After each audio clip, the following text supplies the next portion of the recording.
Hello, dear aspirants. A very warm welcome to this session. Location और mapping UPSC exam में काफ़ी important role play करता है। तो इस वीडियो में हम लोग उन लोकेशंस को डिस्कस करेंगे जो न्यूज़ में बने हुए थे। सबसे पहले डिस्कस करते हैं वेनेजुएला के बारे में। वेनेजुएला साउथ अमेरिका में एक कंट्री है।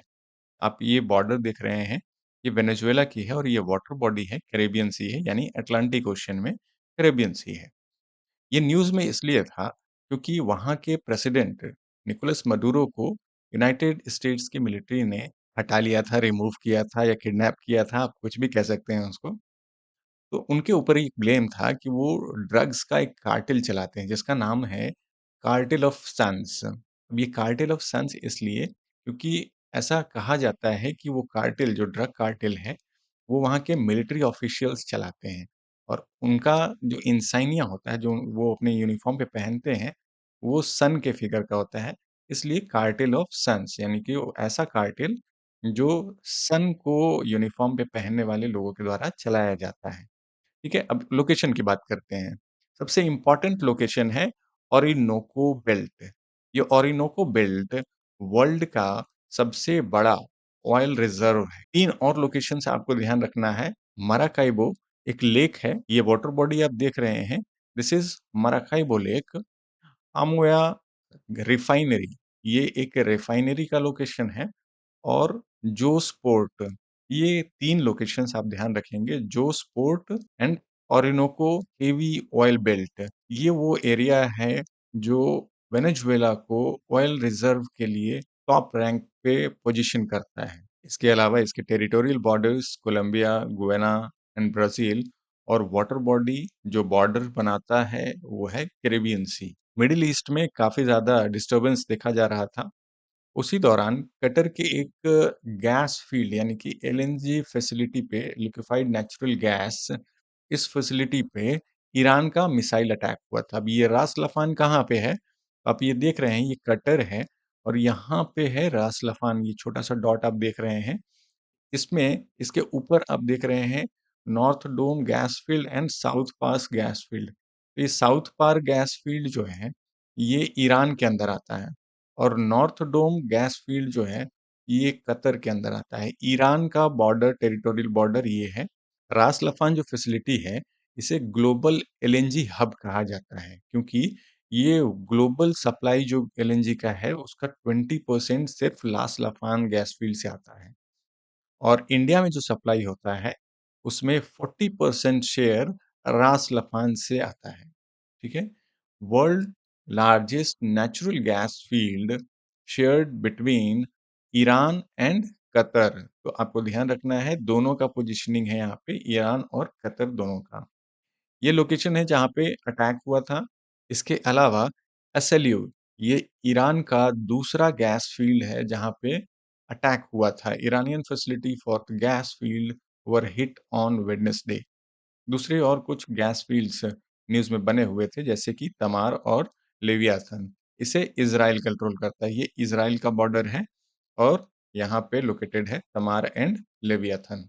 एलएनजी की तो बात हो गई, इसके साथ-साथ एलपीजी की भी बात कर लेते हैं। हॉर्मुज स्ट्रेट आपको पता है, यहाँ बहुत ज़्यादा डिस्टर्बेंस चल रहा था और इंडिया में लगभग 90% जो एलपीजी सप्लाई होता है, वो स्ट्रेट ऑफ हॉर्मुज के थ्रू आता है। तो अभी रिसेंटली ग्रीन आशा नाम का एक वेसल है, ये 2007 से काम कर रहा है। तो इस वेसल ने पहला कंसाइनमेंट या पहला शिपमेंट इंडिया लाया था जब स्ट्रेट ऑफ हॉर्मुज ब्लॉक किया गया था। इसके बारे में अभी हम डिस्कस करेंगे और आगे। तो एलपीजी में 60% ब्यूटेन होता है और 40% प्रोपेन होता है। ठीक है, कॉम्पोजिशन इसका ये है। और उसमें जो स्मेल होता है वो इथाइल मरकैप्टन की वजह से होता है। लार्जेस्ट प्रोड्यूसर कौन है एलपीजी का? United States. इंडिया में इंपोर्ट करने वाली कंट्रीज का ये रैंकिंग है। फर्स्ट रैंक पे Qatar, second UAE and then third Saudi Arabia. Kharg island को orphan pearl of the Persian Gulf कहा जाता है। पर्ल यानी कि मोती। तो पर्शियन गल्फ ये एरिया है। आप इस लोकेशन में भी देख सकते हैं, दिस इज पर्शियन गल्फ। इसे द गल्फ भी कहा जाता है। पर्शियन गल्फ के बाद आता है हॉर्मुज स्ट्रेट।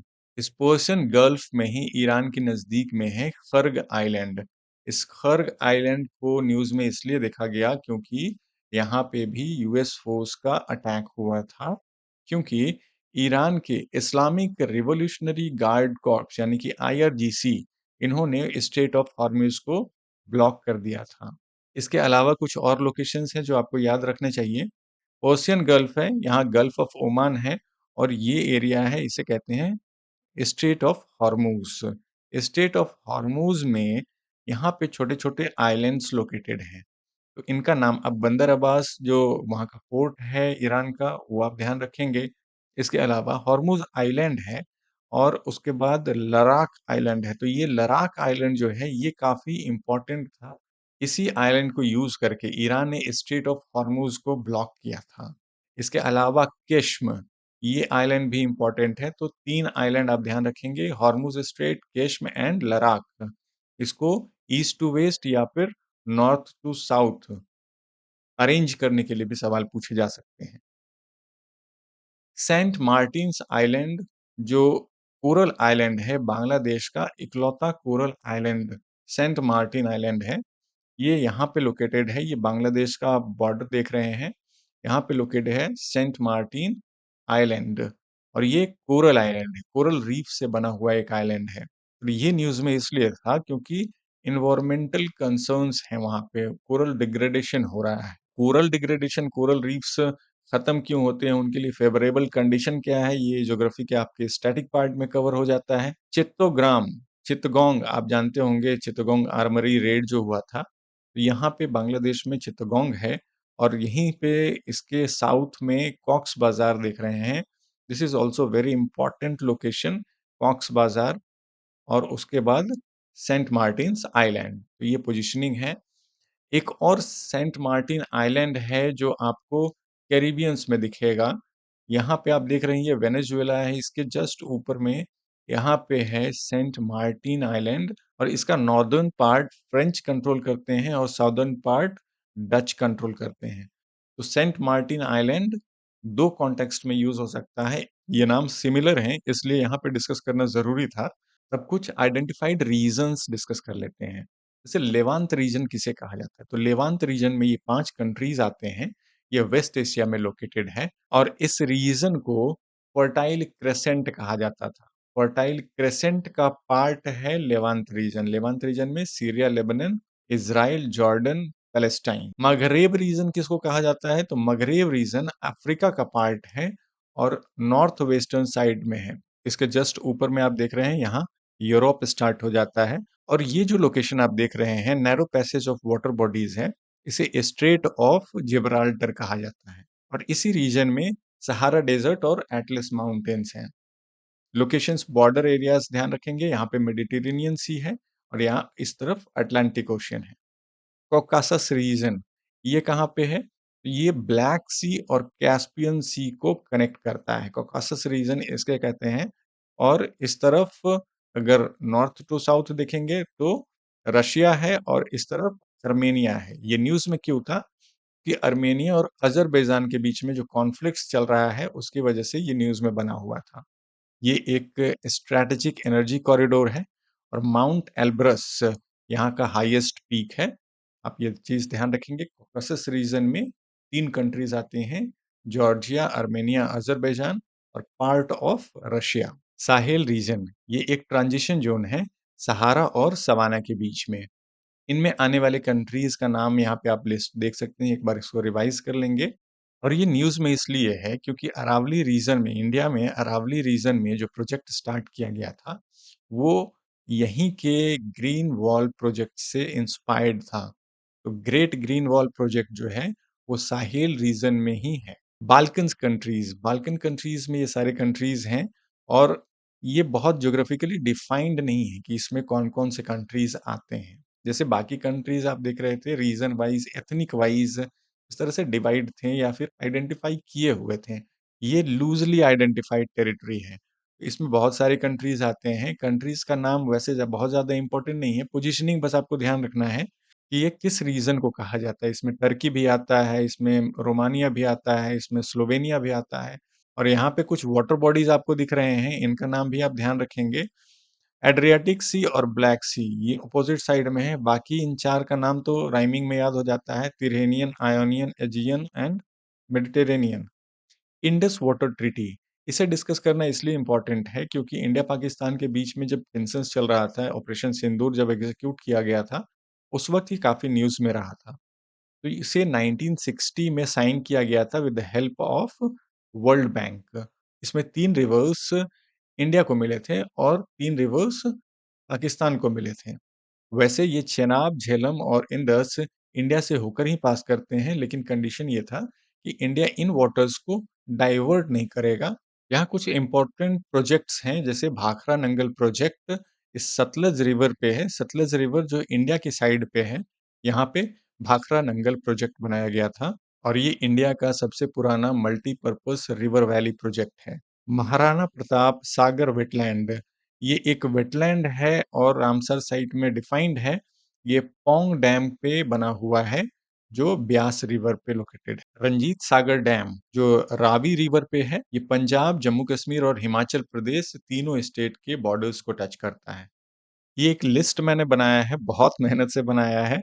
रिवर्स के नाम के साथ-साथ वो सारे प्रोजेक्ट्स और डैम्स के नाम लिखे हुए हैं और साथ में ये किस स्टेट में लोकेटेड है, ये भी यहाँ पे मेंशन्ड है। जैसे किशन-गंगा हाइड्रो इलेक्ट्रिक प्रोजेक्ट, ये झेलम रिवर पे है और जम्मू कश्मीर में लोकेटेड है। उसी तरह से बगलिहाल डैम, पौंग डैम पे महाराणा प्रताप सागर वेटलैंड जिसके बारे में अभी बात किया हमने। इसके अलावा Bhakra dam, Nangal dam, Harike barrage Punjab में है, कोल डैम हिमाचल प्रदेश में है। इस तरह से आप एक बार इस लिस्ट को ज़रूर देख लीजिएगा, क्योंकि से ऑपरेशन सिंदूर की वजह से ये सब इम्पोर्टेंट हो जाता है। इनके लोकेशंस भी इम्पोर्टेंट हो जाते हैं, इन रिवर्स का लोकेशन भी इम्पोर्टेंट होता है। मैपिंग में आप ज़रूर देख लेंगे कि कौन किस तरफ लोकेटेड है। इसके अलावा कुछ स्ट्रेट्स के बारे में बात कर लेते हैं। Denmark strait, Denmark strait Iceland और डेनमार्क के बीच में है और ये कनेक्ट करता है नॉर्थ अटलांटिक ओशन को और नॉर्वेजियन सी या फिर ग्रीनलैंड सी को। Bosphorus Strait, Bosphorus Strait Black Sea और सी ऑफ मारमारा को कनेक्ट करता है और इसका टेरिटोरियल बॉर्डर टर्की है। यहाँ पे आप यहाँ इस मैप में भी आप देख सकते हैं, इस एरिया में लोकेटेड है टर्की। ऊपर में ब्लैक सी है, तो Black Sea, Sea of Marmara and both side Turkey है, बीच में बॉस्फोरस स्ट्रेट है। Then Taiwan Strait, Taiwan Strait China और ताइवान के बीच में है और ये कनेक्ट करता है साउथ चाइना सी और ईस्ट चाइना सी। अब देखिएगा, इसको नॉर्थ चाइना सी मत समझ लीजिएगा। नॉर्थ में है तो ईस्ट चाइना सी है और साउथ में है साउथ चाइना सी। नेक्स्ट जो स्ट्रेट है ये साउथ ईस्ट एशिया में लोकेटेड है, स्ट्रेट ऑफ मलक्का। और ट्रेड के हिसाब से देखें या फिर स्ट्रैटेजिक पॉइंट ऑफ व्यू से देखें, स्ट्रेट ऑफ मलक्का काफी इंपॉर्टेंट लोकेशन है। इसके अलावा Lombok Strait, Makassar Strait and Mindoro Strait, इन स्ट्रेट्स के लोकेशन और इनके नाम भी आप ध्यान रखेंगे। Bab el Mandeb, Bab el Mandeb Red Sea और गल्फ ऑफ एडन को कनेक्ट करता है और ये जिबूती और यमन के बीच में है। यहाँ पे कुछ वेटलैंड्स के नाम हैं जो पिछले 1 साल में रामसर साइट में इंडक्ट किए गए हैं। इसमें 3 नाम काफी इंपॉर्टेंट है। सिक्किम का केचियोपल्ली वेटलैंड, झारखंड का उधवा और छत्तीसगढ़ का कोपरा, ये तीनों अपने स्टेट्स के सबसे पहले वेटलैंड्स हैं जिसे रामसर साइट घोषित किया गया है। तो बहुत बड़ा लिस्ट है, लेकिन कोई बात नहीं है। इसमें सुपरलेटिव्स जो आप कहते हैं, लार्जेस्ट, बिगेस्ट, स्मॉलेस्ट, ये सब मेंशन्ड हैं। इस पिक्चर में आप देख रहे हैं, वाटर बॉडी के ऊपर फ्लोटिंग आइलैंड, आपको छोटा-छोटा आइलैंड दिख रहा है, इसे ही फुमदी कहते हैं और ये लोकतक लेक में पाया जाता है, जो कि लार्जेस्ट फ्रेश वाटर लेक है नॉर्थ ईस्ट इंडिया का, ठीक है? नॉर्थ ईस्ट इंडिया का लार्जेस्ट फ्रेश वाटर लेक है ये।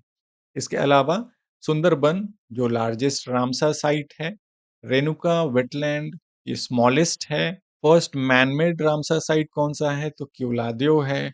Highest number of recognised Ramsar sites Tamil Nadu है और अगर वर्ल्ड रैंकिंग में देखें तो सबसे ज्यादा यूरोप में है रामसर साइट्स। इंडिया में कितने हैं, इंडिया में टोटल 99 है, लेकिन सबका नाम तो याद नहीं रखा जा सकता है, लेकिन जो इम्पोर्टेंट है वो यही लिस्ट है। इसी में से अगर सवाल पूछा जाएगा तो यहीं से बनाया जाएगा। जैसे लोनार लेक मीटेओराइट से बना हुआ लेक है। कबरताल लेक ये एशिया का सबसे बड़ा फ्रेश वाटर ऑक्सबो लेक है। तो ये कुछ लोकेशंस थे जो मैं आपके साथ डिस्कस करना चाहता था। मैपिंग सेक्शन काफ़ी इम्पोर्टेंट होता है। तो इसको एक बार ज़रूर देख लीजिएगा। रिवाइज़ कर लेंगे तो आपको याद रहेगा। Thank you so much for attending this session. Best of luck.